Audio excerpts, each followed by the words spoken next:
It's on UT. Oh, I didn't know it was going right in. Welcome back, everybody. It's your girl T Grow, Tracy, Adrian, Denise, and we are Wife Life Tribe, doing life as wives and friends. I am so excited. So what are we talking about today, ladies? Okay, so I don't know about y'all. Of course, we know that my husband and I have two kids together, 13 and 14, and we are also a blended family. So we have the younger two, and then we have the older crew. And with the older crew, they range between ages, I think 30 and 22. So we got a huge age range there. But just, I don't know about y'all, but it has been a struggle having our oldest, well, one of the oldest back home. And it's been taking a lot of prayer, a lot of prayer. A lot of prayer. So for me, talking about our families, blended families, raising children in 2023, it's a lot. Whew, I'm in with that. We talked about on, I think, episode 2, what our family dynamics are, but let's run through, since you gave your dynamic, let's run through everybody's dynamic one more time. And if y'all want to hear all about that, again, please go back and listen to episode 2. So I am married, and I've been married for 3 years and almost 4. Hey, and we have 3 children. The oldest is his son, and he is 32, maybe. I don't know. And he has a 17-year-old daughter, and I have a 15-year-old son, and our 17-year-old and 15-year-old live with us.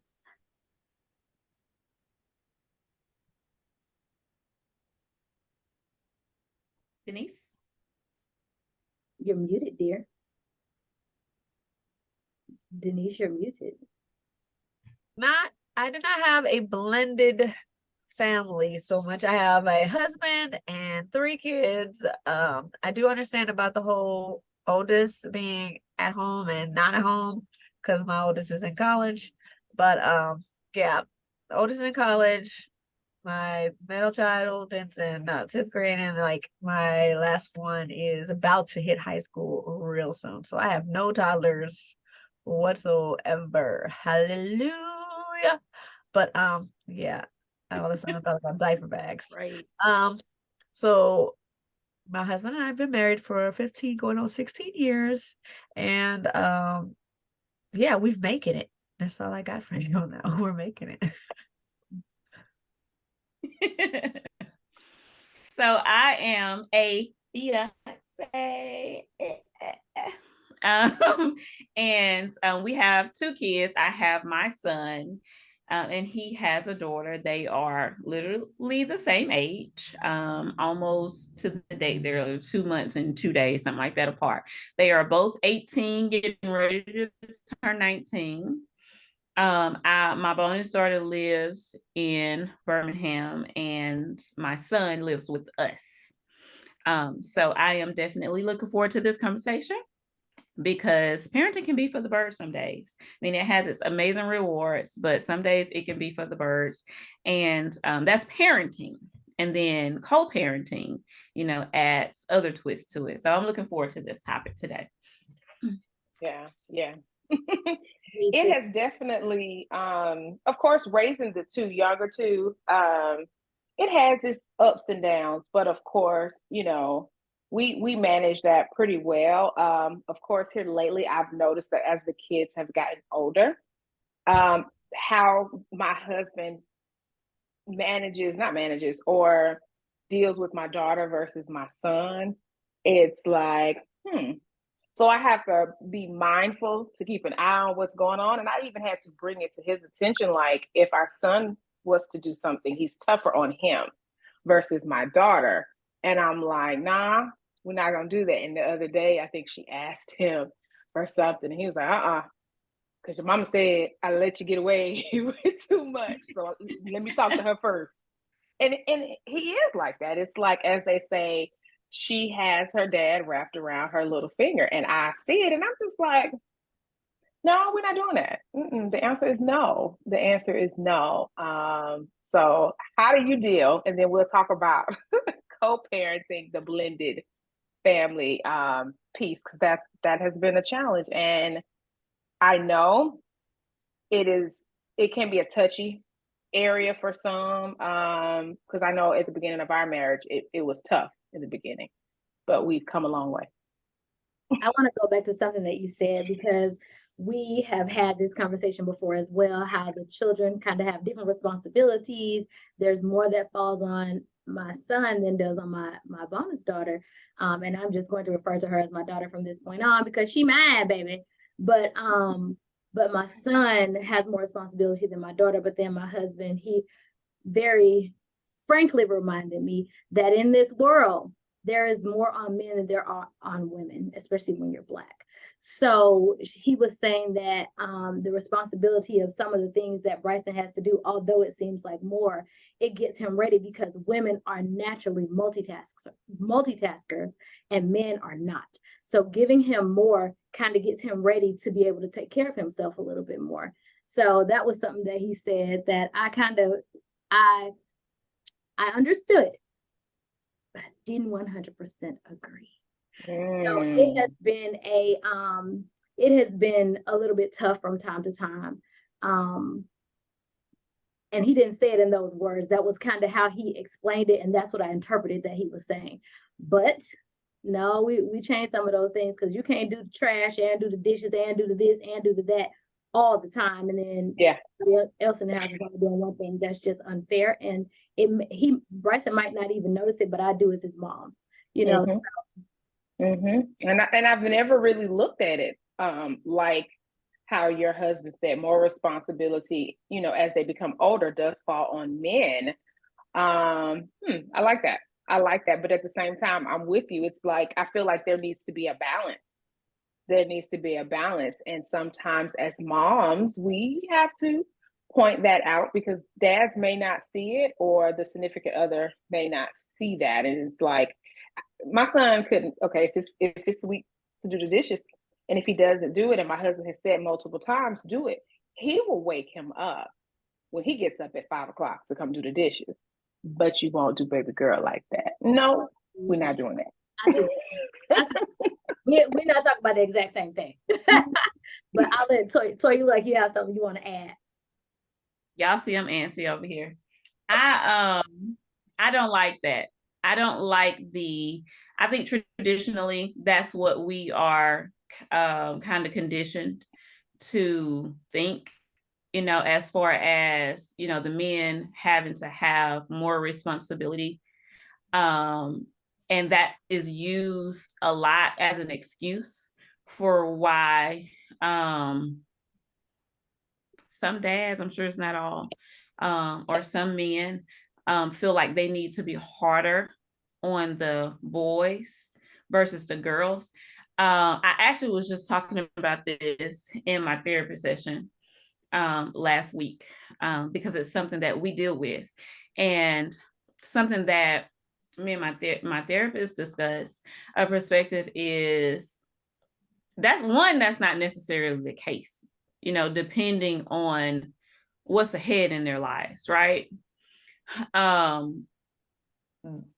We don't know what God has planned for the daughter or the son. You know, the goal should be that we want, male or female, the goal is that they be functioning, stable adults, that they're able to provide for themselves or for their families, right? You know, so it shouldn't be contingent upon you're a boy, so you're gonna have more responsibility in life, because that's not necessarily the case. You know, had my mom decided that she was gonna put more on her boys because they were gonna have more responsibilities than me, who ended up being a single mom for so long, I wouldn't have been equipped to deal with a lot of the things that I had to deal with. Not saying, of course, that's never the goal that you want for your kids. You want them to of course, definitely have better than what you have. You know, my desires, while my desires should be whatever he has a desire for his life or whatever she has a desire for her life, you know, but when you think about their futures, you want to see them in their families and established and providing for themselves and having more than enough.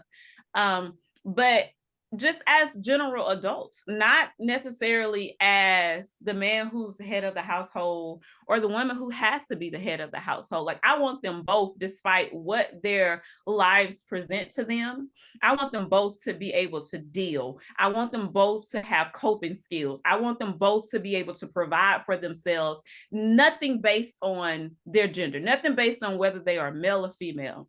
I want her to be able to deal with the challenges of life, just like I want him to be able to deal with the challenges on life. And I feel like you can parent in a way that does not come down harder on the boy than the girl and give them both what they need. Now, if we're talking about personality, then okay, you know, different personalities, you need different things, right? I might have to push you more in this area, then I have to push you more in this area. That right there is a little bit more fair to me. Well, not even a little bit, it's more fair. It keeps a check and balance, right? When you're looking more at their individual personalities. But that he's a boy, so I need to be harder on him. And maybe that's just the boy mom in me, but I have a problem with that. And it's hard to try not to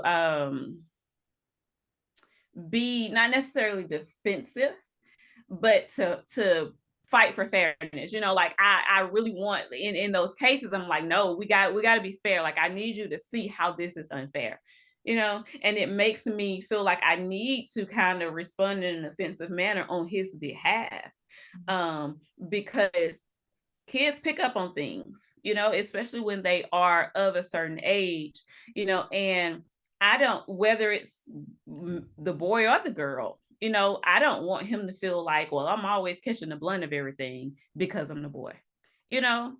So I have a problem with that concept. I get it. And I know a lot of guys do think that way based off, you know, a lot of times we form our opinions about life based on our experiences. And so I understand them saying, well, you know, as a man, I have a lot of responsibility. And most really good men, real men, you know, those things are what's most important to them. They want to be the provider and they want to be the protector. And those things means a lot to them to be solid in those areas. And so that is a lot of responsibility that they feel. But I think that we have to be careful, even me, you know, and I've had to catch myself on some things with my boy to not project some of what my beliefs in some areas. And like I said before, like my desires for his life, to project it onto him in an unhealthy way. It's got to be checks and balances. So I don't like that whole, well, he's a boy, so, you know, I got to be harder on him. So that's why I said, when Adrienne said what she said, that was kind of why I retracted what I said. Not retracted, no, because I do stand behind what my husband is saying, because I'm not talking about coming down hard, because they equally get punishments and all those things. Or, you know, I'm talking about the responsibility, like, okay, you have 4 things to do, you have 2. Not like you don't do your 2 and you have to do, okay, let me give an example. Well, responsibilities, I still feel the same as far as fairness. Like, why? Because he's a boy, he has to have more responsibility. The different responsibilities, I understand. The boy taking out the trash and, you know, certain things the boy needs to know how to do. I agree with that. Mm-hmm. But the more and less, that's where I have a hard time understanding.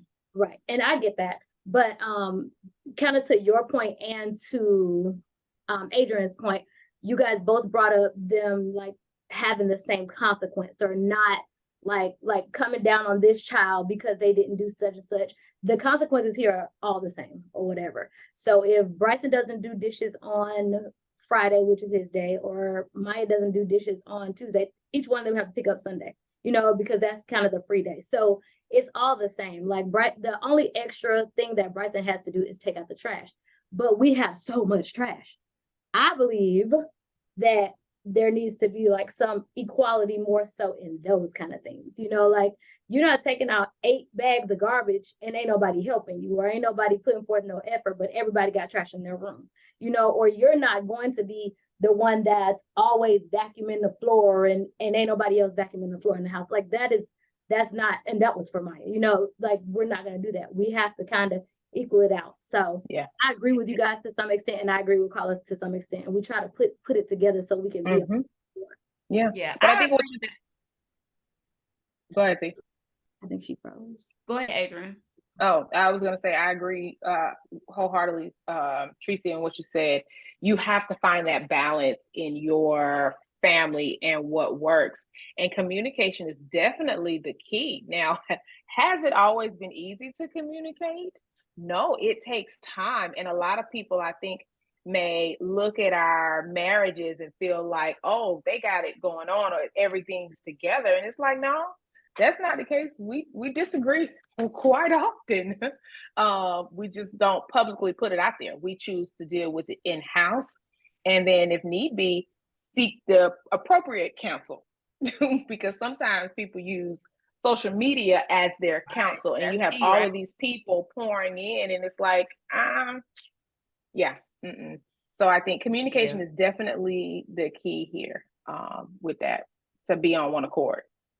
I agree. I definitely agree with what you said, your example, because I think at the end of the day, we are teaching them character, along with responsibilities. And I think that as us being their first example, like you have other things that are very important that goes along with responsibilities. I understand that responsibilities is of high importance, but compassion and being kind hearted and helping, like even though they are older, or our kids, are up in age, they still are, significantly in a learning process and in a learning age. And those things are still important, even though they're not in elementary school, or they're not, babies. Like, and so to me, it's still important to show them, yes, this is your responsibility, but like you said, in balance, it's okay. Sometimes we're going to help you. We ain't going to put it all on you. One of the things that I've talked to, it's something that I had to deal with in my relationship as far as our parenting. It was a complex that I had that I brought into our relationship. And he was amazing at trying to understand, but also still needing to, he wanted me to understand his perspective as well, and so we had to really try to work hard to meet in the middle, because my mom was more of she ran kind of a dictatorship. And, she used to say, like, the reason why she had kids, my mom was an amazing mom, let me say that. And this is not to frame her as, being like, this awful ruler, but my mom was very witty. She had a way with words, and she used to say, that's the reason why I had kids, so I didn't have to do nothing. So like the house responsibilities was ours. Now she had a whole bunch of kids, so those things, I guess they come into play, right? When you get a lot of kids versus if you just got 1 or 2. Right. So of course, you're doing a lot, and then she worked crazy hours. But coming up, me being one of the young ones, a lot of my siblings were already grown and had their families. And so by the time it was just the last like 3 of us, she was a lot more lenient, opposite to what we're saying on my brother. Even though I was the baby, he kind of got treated like he was the baby. And she kind of had the opposite thinking. And I'm sure it was because of her experience. She felt like she needed to equip her girls with more in case they got out in the world and they had to take care of themselves, or if they did get married and that didn't work out, or whatever the case, you need to be able to take care of yourself. You don't need to depend on a man. And so we had to do a lot. We had to do everything around the house. And for me, that translated as kind of feeling like a little servant. And I used to always say, I didn't want to do that to my kids. To a fault. Because what I am now accountable for is when it was just me and Jaden, he didn't have almost any responsibilities like he needed to have.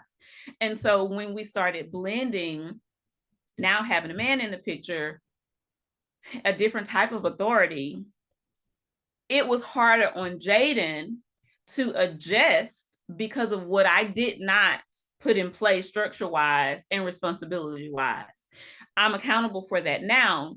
And it was because, like I said, I felt like, my mama kind of had us as little servants, and I didn't want to do that to my child. Like you said, it was no balance.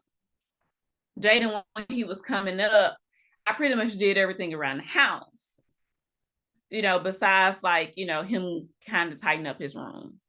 But like I said, it was to a fault. So then when we merged and Rob came into the picture and then Jaden got more responsibilities, it was overwhelming for him because he had to do so little when it was me and him. So that's a flip side of it, of how I can realize now looking back, of course, that my own complexes made me not give Jaden what he needed, but still to the same point, it has to be balanced. So I agree with you completely. Like, and that's what the other side of that, I guess what I'm trying to say is, whereas I didn't have him do anything, and then I felt like it went from not doing anything to doing a whole lot. The balance is you got these responsibilities, but everything isn't going to be on you always. We're going to help out too. We all create the mess around the house. We all use the dishes, while you have your nights, or that's your main responsibility, to continue to build character. I know I went a long way around to say that, but that's what I was trying to get to. Well, Toya, I understand what you were saying, especially with the whole mom getting her daughters ready for the world. Because I was raised with just my mother and my sister, and so my mom was a really advocate for make sure you have this together, make sure you have your own stuff, make sure you got your own this, and then after you have all your stuff together, if you want to go out and find or get in a relationship, then you can mesh, but make sure you have your stuff so that way there's a backup plan for when he mess up. That was my go-to growing up.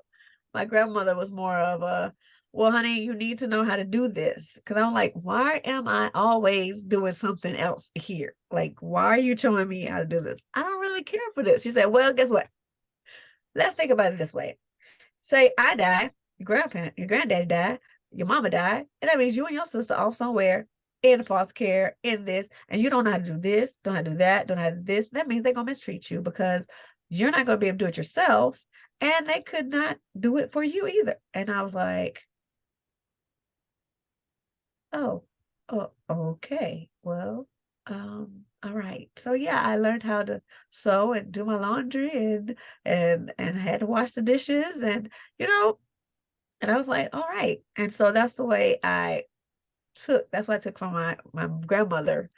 And so when my mom would fuss at me about why you got these kids doing all of this and this and that in the house, I said, because what if we die and you're not able to take care of them and they have to take care of themselves somewhere else? Nobody's gonna mistreat them. And I would hope that one of them would be old enough to take care of the others and they could just work and take care of each other. I said, but just in case that don't happen, they know how to do this. So yeah. You're right. That I think back to that gender thing, I think it has to be about self-sufficiency. And self-sufficiency doesn't have no type of identity label attached to it. Like, one of our responsibilities as parents is trying to get these kids to be as self-sufficient as possible. for when they are out in the real world, because sometimes life comes at you fast. I tell Jaden, I've been telling him a lot more these last 2 years. Like at the age that he is right now, I had already lost my dad, and I would be just a month shy of losing my mom at his age that he is right today. And I tell him, I don't say these things to scare you, but it's reality. Life can come at you fast. And my fear is you won't be prepared. And my responsibility as your parent is to prepare you. Now, of course, the obstacle comes with these new age kids. They kind of resist the preparedness. And we can get into that.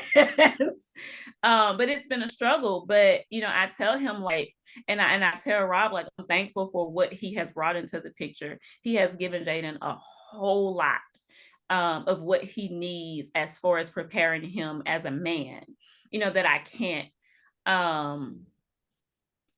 But likewise, I feel like our daughter needs a lot as well, as a woman, self-sufficiency.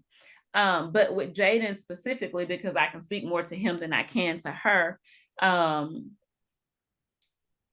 just feel like he's not prepared. He's not as prepared as I was when I was his age. And I understand that it was because my life was a lot harder than his was. So that's why the balance is so important to me, because at the end of the day, they both got to live in this world, and we don't know what tomorrow has in store for them. And like you said, like your grandmama said, like I've been telling Jaden, the unfortunate reality is death is a reality, and we don't know, that hopefully they have us, and they have us until they have kids and the kids have kids, but it could not be. And we want to know, or at least hope, and have trust that if we were to leave this world today or tomorrow, they would be able to be self-sufficient. One thing I want to add to that with our dynamic is that Maya did live a way more independent life than Bryson in her upbringing, because Bryson went to school. I'm a teacher. I'm in education. So Bryson went to school with me. He was never at home by himself. He didn't have as many responsibilities because we weren't at home a lot.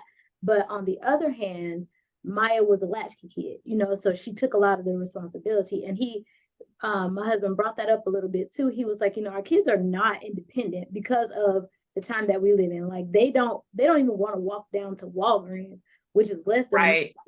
Y'all, we used to walk to Hardee's, and I don't even know how far that was. And it was across a highway. And if you're from Montgomery, that's big. So you walk from Regency Park to Hardee's, get a cheeseburger, which you will be splitting in half with your sister. Right. Then come on back. You know what I mean? So it's kind of like that is something that I had to take into consideration with our conversations too, because she has had the more responsibility over her younger lifespan, as more so than Bryson has in his younger span, because he was never alone. Never. He went to school with me. He came home with me every day, So. Yeah. And Jaden was a latchkey kid, so I get that. And it wasn't. Thankfully, one of the things and of course we can get into it more when we talk about just co-parenting specifically, but one of the great things, being with Rob, I was able to come into a situation and finally experience a co-parenting situation where they had a really good situation, their circumstance, they communicated, they did everything 50-50, she still had both of her parents fully in her life, despite, going back and forth. Jaden, on the other hand, was a true latchkey kid. So in areas like that, he was responsible. He had to be. But quite the contrary, things around the house, he was not very mature in those areas, because I did pretty much everything around the house. So I get that too. So let's talk about co-parenting. Ooh, child. So as we were talking, something that I had read came up. Okay, so co-parenting our oldest group of kids, and I say group because it's 3 of them. Particularly my husband's daughter, who is 27, I believe she's 27. She has lived with her father since the end of 4th grade. And I met her father during her 5th grade year, but we did not start dating until she got in middle school and then got married. She has recently moved back home. And I was reading an article and reading something that talked about the boomerang generation. Let me give you a definition if you're not familiar with that. It's a demographic group of young adults who commonly go back to live with their parents or parents after a period of independence. And according to the US Census, it is children between the ages of 18 and 34 because they are typically having difficulties in finding employment or affordable housing or affordable accommodations. And so I just talking to outside of this circle, talking to other co-parents or parents who have older adult kids, we are seeing more and more of this boomerang generation coming back home. And of course, when we were raised, it was when you turn 18, that was the idea. I guess we did go off to college. You're getting about. I don't know where you're going, but when you hit 18, you out. So it's like dealing with this new generation, it is tough. It is definitely tough, and just trying to still hold my marriage together and deal with the boomerang babies. And granted, I love her to death. I love my grandson to death. But when you get in a rhythm of you feeling like, okay, we got them out. Now we're working on the other 2, because honestly, since we've been married, there's always been a child in the house. We've never had a period of it's just us. And I think most of us, for the most part, can kind of say that in our relationships. It's always a child there. So it's like you never have that experience of just being you and him, running around the house, just having a good old time, going and coming as you want to and not having to worry about anybody. So it's like now it's like, ooh, we're busting at the seams. We're busting at the seams. So it's like, how do you manage that? Because it does get tough. It gets very tough. My co-parenting situation is totally different from everybody's on here. Denise does not have this situation. She's not the co-parent, but she gives some great advice because she is a mama. Yes. My situation is totally different. I have never been a 365-day a year parent, and I live very proudly on that. It might not sound motherly, but it is who I am. My son's father lived. What'd you say? That's a great thing, Tasha. It is. We split this thing down the middle. So my son went to his father. His father and I actually planned to have him. It was on purpose. We had lost a baby to miscarriage 2 years prior to having Bryson. And we decided that was something that we wanted to do. But his dad ended up moving to Chicago, which made it a little bit more difficult. However, that left us, I'm weeding, I'm sorry. But it felt like he was about to shank somebody. What was going on? And his dad lived in Chicago.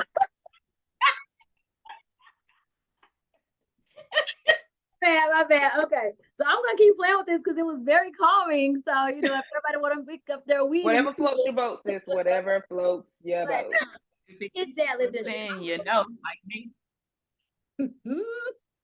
His dad moved to Chicago, so Bryson would go away every other month and stay for, whether it was a weekend, he would go, or if it were 2 weeks during the summer, he would go for 2 months. So I did have that time to really we got that up until like last year when his dad moved back here, so we did have a break. Maya would go with her mom, Bryson would go with his dad, and it would happen kind of at the same time. So we did have that time to get together, but co-parenting was tough, even though it was kind of equal, I still consider, I heard this lady on TikTok talk about how people are not single parents if they have, and I feel like we've had this conversation before, but they don't feel like people are single parents if they have the parent involved. However, I disagree. And we can talk about this. This can go into single mama day. Today is co-parenting day, so we'll stick with that. So I'll leave that for another day. But when I had Bryson and I was able to take into consideration his father, him traveling, it really caused a strain on our co-parenting relationship, because I felt like I was making concessions for him to make sure Bryce could go when he needed him to. And, you know, but if I had something planned, then I had to stop and postpone that. Although I really was happy that Bryson had his dad in his life. So I did my best to make those concessions, but it caused a strain in the relationship that his father and I had, because it was like I was dropping everything for him to be able to see his son. You know, when it's kind of like, well, we kind of had plans. We have evolved now after 15 years to be like, hey, you know, on the 17th, Bryson has plans for blah, blah, blah. So when you decide that you want to get Bryson, make sure you don't make it around that time. You know, so us being able to co-parent in that has been very good, but that it took time. We actually need to write a book because we did make it work. That's good. That's definitely good. Because with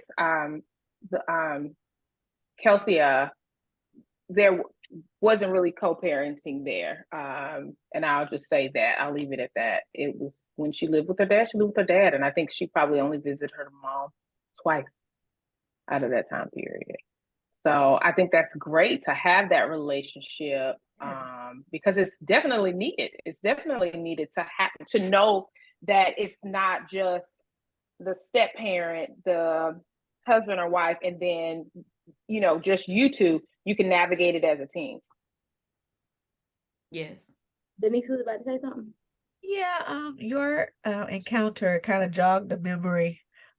Before me and my husband became one, he was a baby daddy.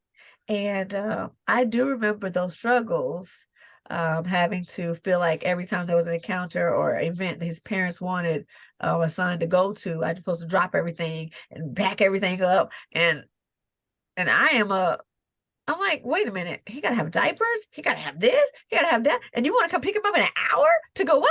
For how long? Wait, what? And one day I was like, I don't care who wants it. The answer is no. I'm done. Stop being last minute. And he was like, what did you say? I can't come get no. And the answer is no. And I'm not gonna do it. I'm gonna make plans to tell me in advance so I can have this together. I promise you, he was mad at me. And I don't even know, I didn't think I recall a moment with his parents, but I remember pictures that he wasn't, that my son wasn't in. He said, that's where he was supposed to be. You know, like group of kids right there. Did you say he couldn't go? I'm like, I guess y'all told me that he told me in advance from here on out, because he wasn't going to. And that's what my mom used to say to me. She was like, you're going to have to teach him how your relationship is going to work, because he can call and say, hey, I might be able to get Bryson this weekend, I might not. So that kind of leaves you in limbo. Yeah. So Yeah. You can't do anything. You can't make any plans because you're waiting to find out whether or not he's coming. You got to stop doing that. And you have to teach him how this is about to go. Because if you don't, it's going to forever be this. And that was me being the quiet, more okay me, you know? And I was like, I had like a moment of, but what if he needs the medicine? What if he needs what if he needs this? What if he has Tylenol? What if he needs that? I'm supposed to just give you a bag and let you go with my baby wherever you want to go? No. So that was me having a moment. I was like, you know what? I'm glad we kind of got together, because it would have been real ugly. But that's just me. My bad. And it didn't work out. For the hallelujah for him.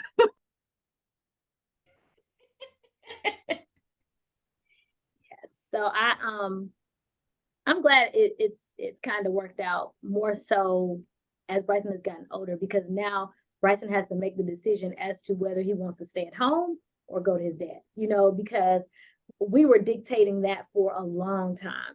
And now it's just kind of like, what you doing this weekend, Bryce? He's like, I'm going to my dad's, or I'm staying here, or it's like, okay, whatever. but it also still brings up other issues. That's true. Because Bryson makes plans with his friends, and I'm like, yeah, you can go. And his dad is like, did you tell Bryson he going? I'm like, he here. I'm not telling him what he can do when he over there. Tell him what he can do when he over here. So him moving down causing different issues. Wow. But we worked through it much faster than those first few years of Bryson being young, So now it's just kind of like he's not asking permission from me to do stuff over there. He's not asking permission from you to do stuff over here because that's dumb. So sorry. Right. It's the truth. But now we're making it work. He calls and he's like, hey, does Bryson have plans this weekend? And now I'm training him to call Bryson. Bryson knows what he has. He has the calendar set up. It's called family. You can get in that. So then you'll know exactly what he's doing, because one thing that we have to start teaching our kids is to plan their life so they can be more prepared. Because if I tell you have a doctor's appointment on the 19th, put it in your phone now so that you get in the habit of putting things in your phone. Every day you need to tidy up your room. I said tidy up because I'm about to call these tidy people so they can come start cleaning my house. Tidy up your room at 8:15. I don't care what you're doing. Stop what you're doing and straighten up your room. Set an alarm in your clock. But that's teaching him to start preparing himself for the future, because you got responsibilities in this life. Yeah. You need to teach a class, because when I tell you, I have had the hardest time for years, all throughout high school. I tried to get Jaden, acclimated to using a calendar, using a planner, using his phone. Even now, I started, of course, in middle school. Once I got him involved with Real Fathers Making a Difference, that was one of the first things that we had to do. His mentor was like, he in middle school, it was 7th grade, I think, 7th grade. He was like, he needed to be waking himself up. He needed to be setting his own alarm and getting himself up, because he had an alarm, but he wasn't getting up. So I would, as the mom and knowing my child, I was still making sure, he got up. He was like, no, you're going to stop that. He's going to start getting himself up, with his own alarm, things like that. So that was one of the first things that we had to do once I got him in the mentor program. That's that help, that I got, from having that male voice in the picture, because y'all know, and like either of y'all, I wave the flag proudly for the baby mamas of the world who co-parenting does not exist for. I had the textbook of a deadbeat daddy. So there was no co-parenting. I did it all on my own. And it handicapped both me and Jaden, in some areas, because I overcompensated in some areas.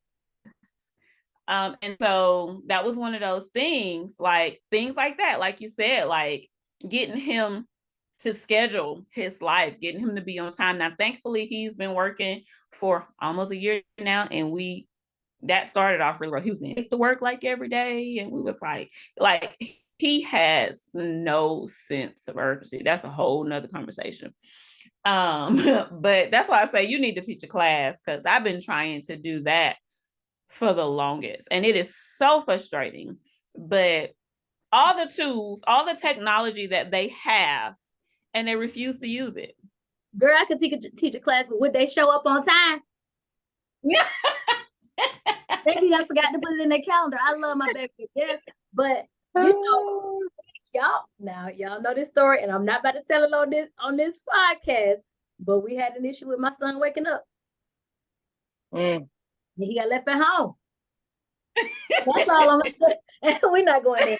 We'll get to know the audience a little bit better. We'll go there. Yeah. Not today. Not this episode. Yeah, I probably should run that by my husband first before I tell that story. Yes.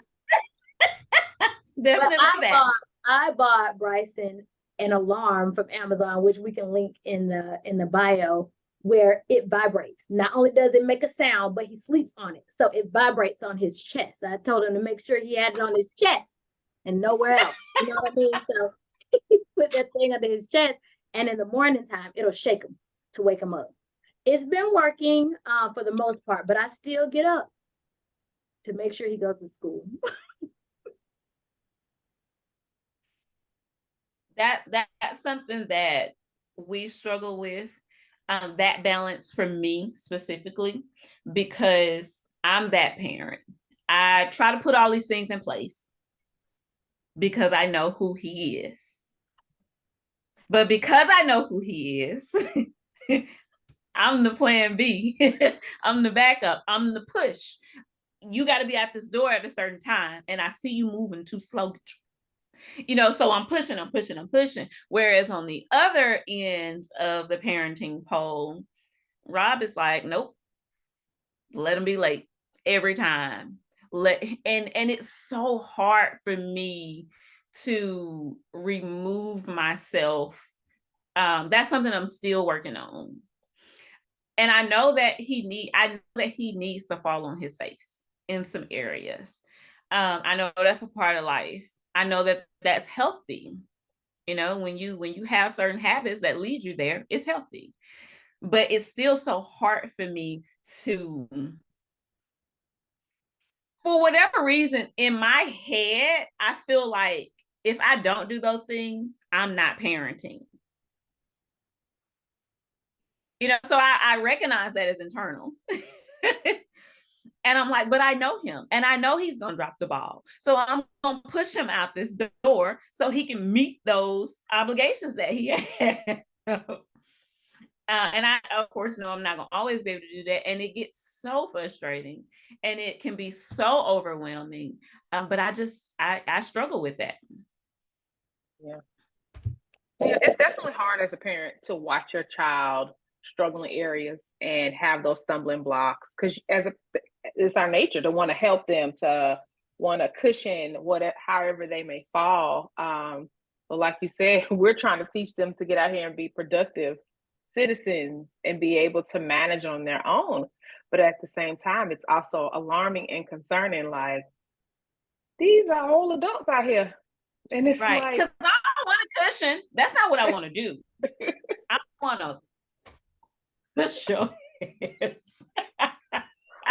Yes. And it's like, sometimes you do have to sit back and allow them to make their mistakes. But then again, it's like, okay, God, so when you go not step in, because we know he's there, but this is taking a little longer than we thought. Was that an area where you and Kenny had to kind of find your comfort level, or was one of them areas where y'all were kind of already on the same page? When we first got married, because I didn't have kids and he had the 3, it was an area where we kind of had to learn. It was very tough, because a lot of things that I would come to him with as far as concerns, he would be like, oh, no, she wouldn't do that. That wouldn't happen. And then as things transpired, it really opened up his eyes to say, oh, you may have been right. So then we learned early on that we needed to be a united front. So even if we weren't in 100% agreement, we never showed her that. It would always be, well, let me talk to Adrian, let me talk to your dad. And then behind closed doors, we would have that conversation, because whenever we were in front of her, we wanted to surface and be on one accord. Now, we may disagree driving together and talking about, well, she asked this or she did that or this happened. He's like, no. And I'm like, yeah, she's telling you one thing and telling me another. So it taught us early on to just be mindful, check in with each other first before we gave an answer. Now, granted, at the end of the day, that is her father. And so I respect his decision, but I'm also going to give my input on how, I feel like things may have been, should be handled. And then he would ultimately make the decisions, because I would always put it back on him at the same time, because when you're dealing with a blended family, that step parent is always going to be the evil one, in a sense. Like, she won't let me do nothing. And so we recognize that early on to make sure that wasn't necessarily the case. And, you know, did it work all the time? No, it didn't, because there were periods where, you know, some things were said, and it's like, no, that didn't happen like that, but okay. So it was definitely tough. I'm not even going to sit up and say like it was easy. There were some rough periods, but I think now that she's older, she kind of recognizes, you know, that we didn't have it all together, that we were learning as we go, especially me. I had never been a mother before. And here I am with this young lady that I'm having to help raise. So it was new territory for me, new territory for her to have someone else in her father's life, because it was just them for a period of time. And so it's like, who's this lady? So it took some time, but I think, again, communication is key. You have to communicate, or it's going to be rocky. And even with the communication, it's still going to be rocky, but you got to make up in your mind, we in this for the long haul. Because there were some days I was like, I'm going to back up. I don't got time. And that's like, real. That's reality. Yeah, it's like, wait, what? I did not. But we got through it. It's just, now we're in this phase of, okay. And even with her being back home, we did have to set some boundaries, and we had to talk about it. Even now, to say, okay, what are we going to do? Are we giving this a time period? And we did. We've decided to give it a time period, because we know in reality, heck, it's a struggle for us as parents who work full-time jobs, good paying jobs, to make ends meet, let alone being a single parent in today's age with everything going up. And then, you know, if you're not in a good paying job, making the money to make ends meet is rough. And it's not like it was when we were growing up, where there was so much assistance. Now it's hard because so many people are trying to get assistance and help. So, you know, we had to recognize that and say, okay, you know, but definitely put some boundaries there for sure. That's interesting, because we have become a blended family over the last 2 years, a blended family living together. Because we started off, it was just me, my husband, and my son, and my daughter would come every other weekend. And then we decided to take her from where she was going to school, because we have a better school district where we live, to allow her to do high school here. And it's been, now that we have children who are approaching dating age. Sorry, I needed a moment. But now that we have children that are approaching the dating age, we had to put some boundaries. I had to put some boundaries in place for myself as it pertains to my husband, our daughter, and dating. Because my son is not yet ready to date. I'm not ready as a mom. I mean, he's only 15. We haven't set an age. We're just saying no, not right now. But with her, she's a mature young lady. She's 17 years old. And but I don't want to be the one to say, yes, you may have company over to the house when your dad is out. No, that's just one of those boundaries that I have. You know, coming over, they're sitting in the basement or sitting in the living room, but you got to wait till your dad at home, because I don't want to, I don't want to be, I don't want to touch somebody's son. You know what I'm saying? Like, keeping it real. So, you know, just setting those boundaries in the relationship with you and the husband, as well as you and the child, just makes it. I don't even want you going out with no boy, because I hate to have to come kill. Like, everything I say, I know it sounds like I end with, I hate to have to come kill somebody's son, but I do anything for her. You know what I mean? So I want her dad to be here so he can get the charge if we have to ever get the charge. But we will. So, you know, but I want him to be here so that he can be that extra force if we ever have to go to the rescue or anything like that. I don't want to put her in a situation where, you know, her mom lives a little bit further and I'm here. She doesn't feel as comfortable with calling me. You know, it's just so many pieces to that. So we just have a lot of boundaries. Yeah. Denise, what's the parenting dynamic of you and Tony? We come together to make sure that we are on the same page. I think that since we've been together, it's always been like that. We let down the rules, like we're not arguing in front of the kids.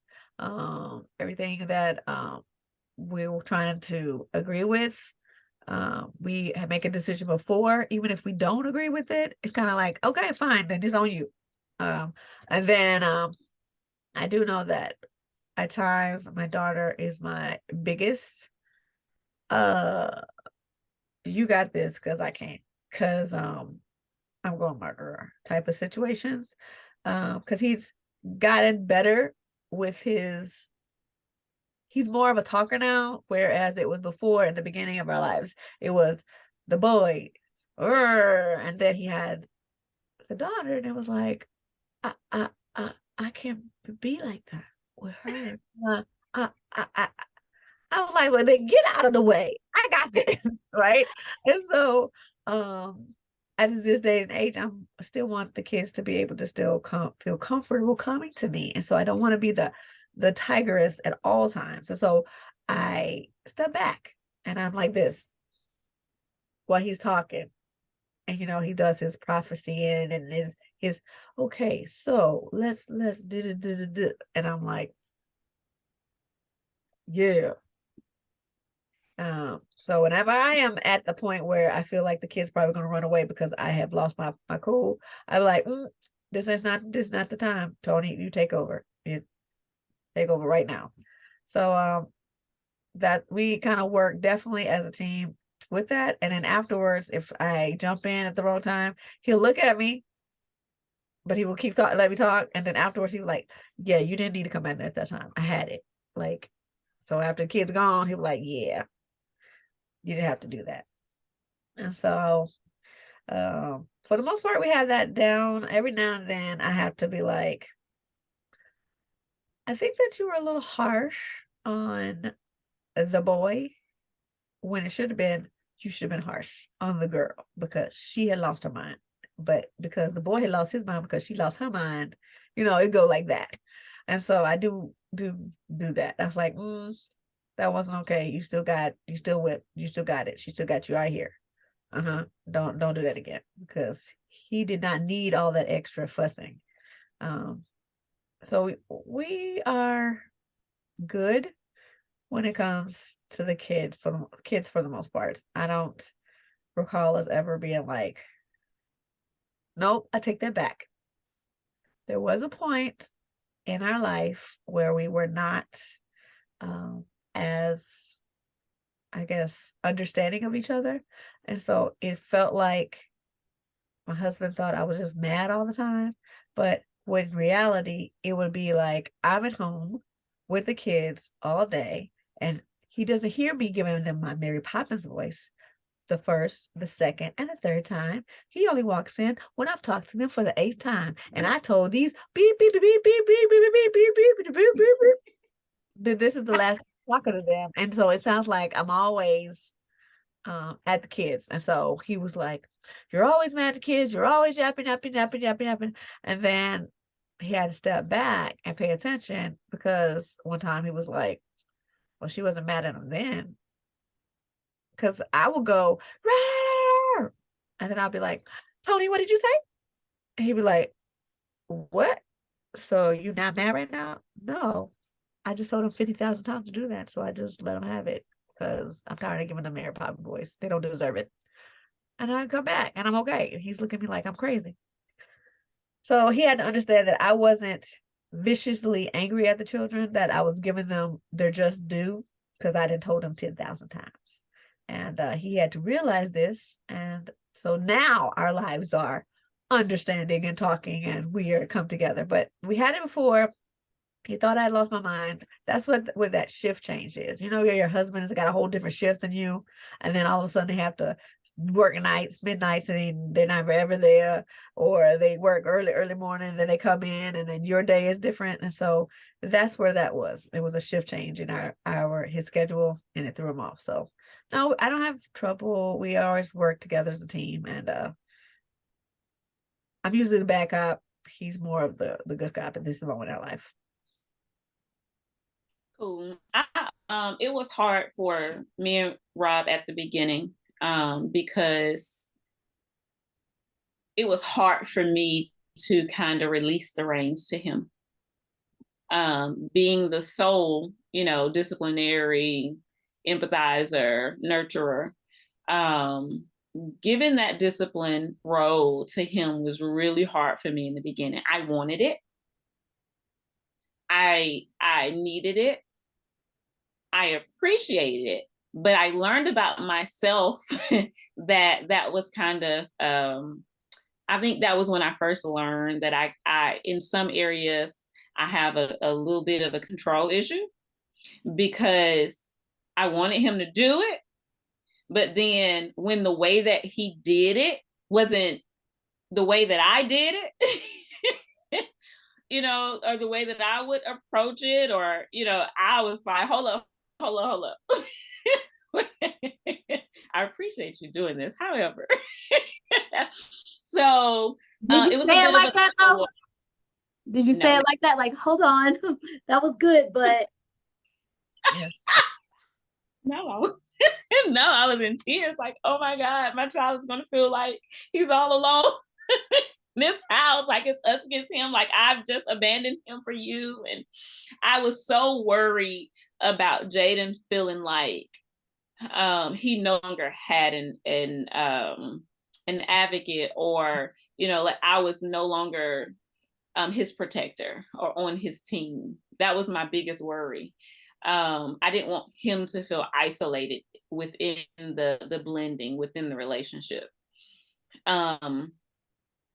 So we struggled, and then I also didn't want to show or share my grievances, or communicate in front of Jaden when I did feel like it wasn't done in the way that I thought I should, or it was too hard or whatever. And some of you, probably all three of y'all, have said it about, making those decisions behind closed doors, not necessarily arguing, but having those disagreements and not doing it in front of the kids. And it caused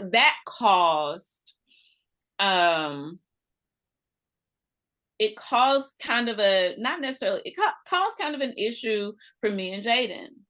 And it fed into me feeling like he was going to feel isolated and abandoned, kind of, even though, we're all in the house together because of this new relationship.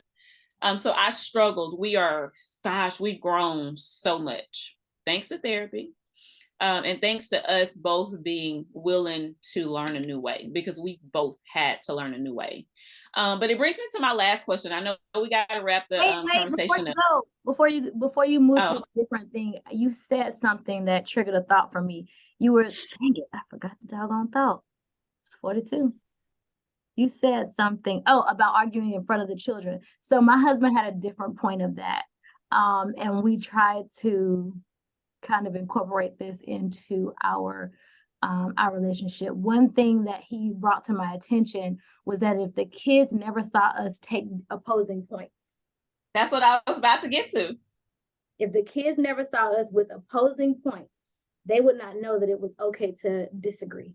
It was okay for us to have those moments where we are not on one accord, because at the end of the day, we still love each other.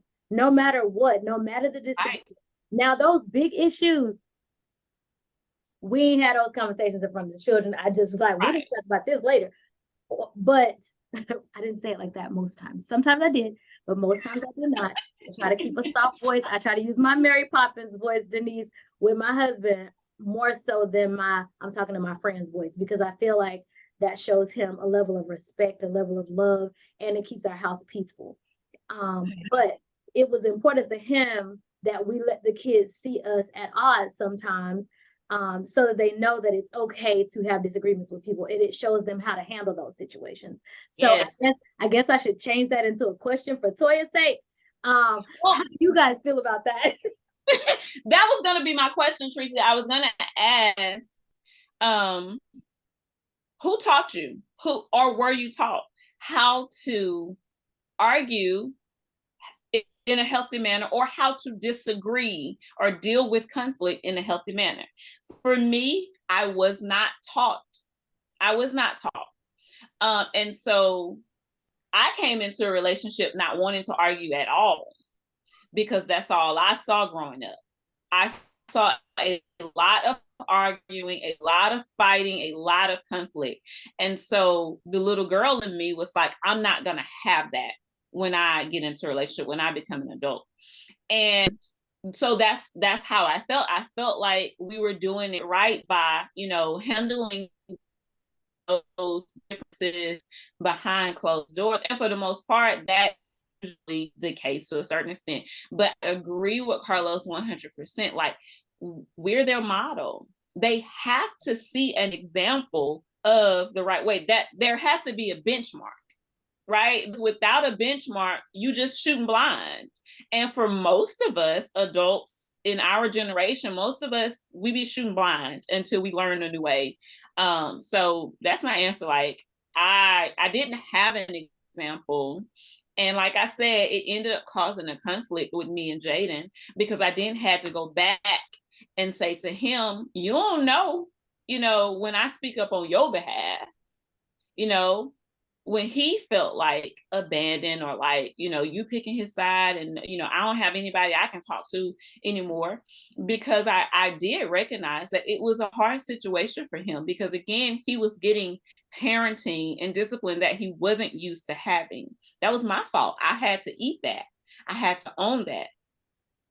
And so I had to kind of maneuver and find a way that all three of us could grow in the situation. So it has to be a healthy balance. Like, they have to see an example of the proper way to deal with differences between two people who love each other, like you said. So that's my spiel. I probably was in the same boat as yourself. I did not have a relationship with my mom and dad for long, because he left when I was little, but I do recall only encounters where there was violence and fighting. Oh. Denise, we are not laughing at the fact that you had arguing in your household. I guarantee there's a hand that keeps right. It just, and get out the room. Right, exactly. Stand here. I'm gonna have to step away. Tell people, hey, if you're gonna come. She's in tears. I don't know what you done did to my friend over there.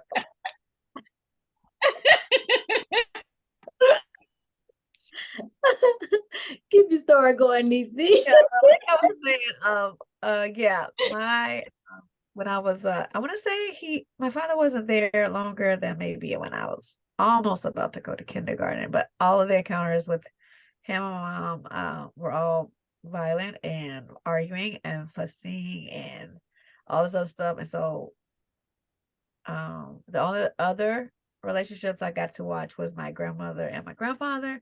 When they disagreed, it was more of my grandfather was more quiet, and my mama did all the talking. And it was like the way she was talking, it was always and he was like, okay, I understand now. And he'll walk away, and I'm looking like, my granddad is the nicest man in the world. Why is she fussing at him all the time? He didn't even do nothing, And so I'm like, well, I'm not going to argue. And as I got older, I realized that arguing had to happen. There's no way I was not going to be able to argue with a person, because I was already quiet as it was. And that probably was also why it was hard for me to have confrontation with some people, and why I was quiet for so long. Like, I wouldn't get into it with anybody until I finally had enough and I blew up or something. Like, so, and y'all have seen that encounters every now and then, and told me that wasn't healthy and I need to fix that problem. But yeah. So, yeah, it was that the little girl, as so you said, and me, who was like, I really don't want my kids seeing us. We're not ever going to, should not be in a relationship like that, because no, why would I be in a relationship like that? But if we were to argue, I don't want to argue in front of the children. I mean, don't get me wrong. I do have, like, I question Tony a little bit more now in front of the kids. I'm like, who told you that was okay? And then he would look at me like, I did. And then I was like, okay, all right. And then I just keep it. So, That's a I'm in therapy working on some things and making sure that I don't overdo it. That's a tough question. Okay. Have you had any examples of how to, what was the question? Any examples of how to argue? Ooh. In a healthy manner. In a healthy manner? No, because my mother has always, her and my dad separated when I was young. And she had relationships, but it was probably always a confrontation. My grandmother was divorced all my life from my grandfather. So I didn't have an example there. Now on my dad's side, my grandparents were married until they both passed away. So, and even in that, my grandfather was very quiet, and my grandma, Berthley, then she was no joke. So she let it be known what she wanted done. And my grandfather would quietly, he would have things that he would want to say, but he wouldn't say it. So if I had any examples, they're very limited, but no, not any solid examples, honestly.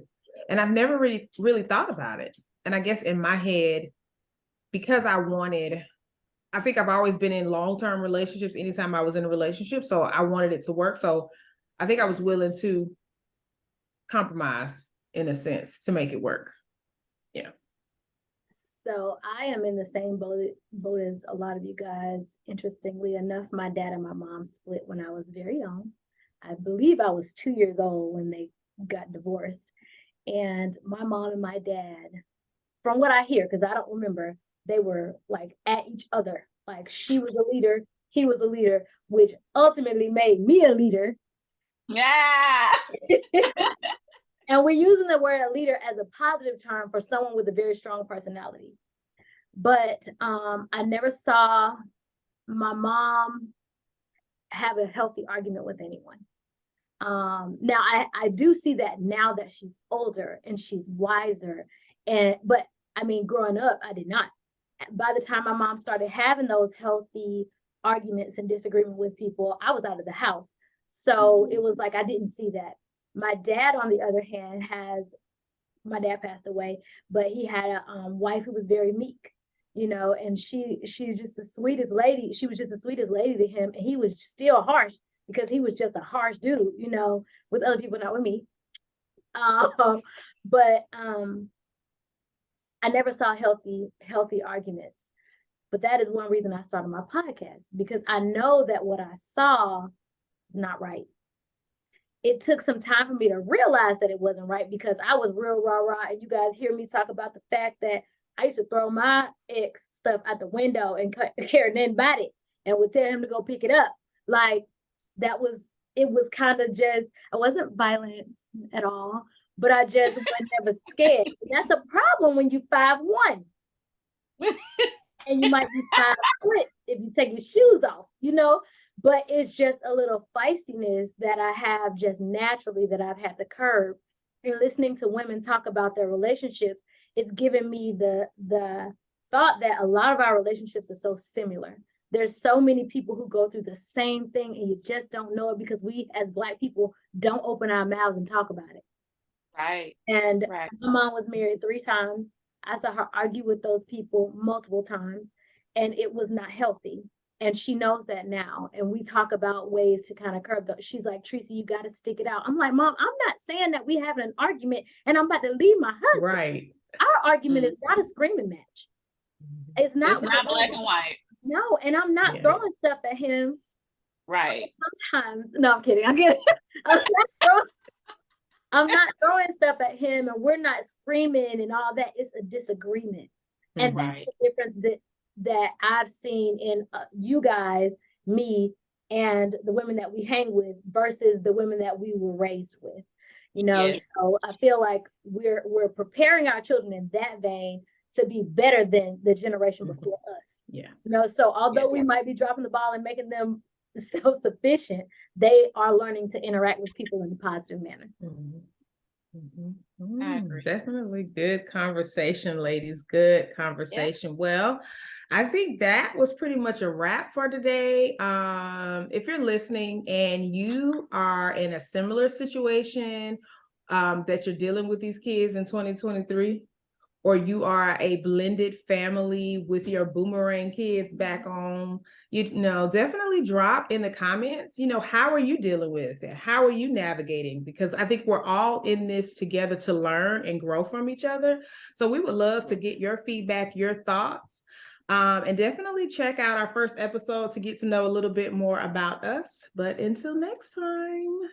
Like, share, and subscribe. All right, ladies, that's the end. That's the end. Recording. Yes.